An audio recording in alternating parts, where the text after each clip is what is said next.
मैं बहुत खुश थी क्योंकि हम दोनों कोर्ट मैरिज करने जा रहे थे। माँ बाप, बहन भाई, घर बार, मैं सब कुछ छोड़ आई थी सिर्फ उसी की वजह से।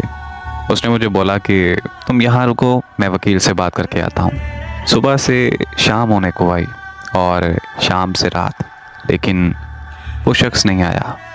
उसके इंतज़ार में रो रो कर मेरे आंसू भी ख़त्म हो गए थे।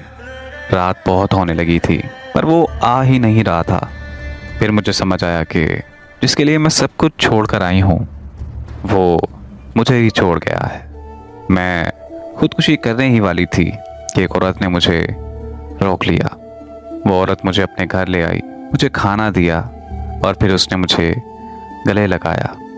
उसके गले लगते ही मैं इतनी ऊंची ऊंची रोने लगी कि मेरी रोने की आवाज़ से पूरा मोहल्ला जाग गया। मेरे चुप होने पर एक आदमी मेरे कमरे में आया और उस औरत ने बोला कि इस आदमी से तुम्हारी शादी है। फिर उस आदमी ने मेरे साथ रात गुजारी और अगले दिन किसी और ने। एक हफ्ता ऐसे ही गुजर गया। हर रोज़ मेरी किसी न किसी आदमी से शादी होती थी और फिर मुझे समझ आने लगी कि ये शादी नहीं है और ये भी कि मैं कहाँ आ गई हूँ। पर मैं जाती भी तो आखिर कहाँ। मैं वापसी के सभी रास्ते बंद कर आई थी।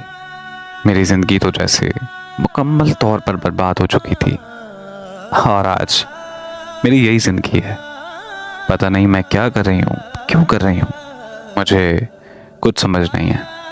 बस अब मैं इस इंतज़ार में हूँ कि कोई आएगा और मुझे ले जाएगा अपनी दुल्हन बनाकर। मेरे हाथों पर भी मेहंदी लगेगी। कोई तो मर्द खुदा ने मेरे लिए बनाया होगा जो मुझसे निकाह करेगा। मेरे जिस्म से नहीं, मेरी रूह से मोहब्बत करेगा। मुझे इज्जत देगा, मुझे घर देगा, मेरे बच्चे होंगे। पर शायद मेरी ये ख्वाहिश कभी पूरी नहीं हो सकती क्योंकि मैंने अपनी ज़िंदगी खुद बर्बाद की है और इसकी ज़िम्मेदार सिर्फ़ और सिर्फ मैं हूँ।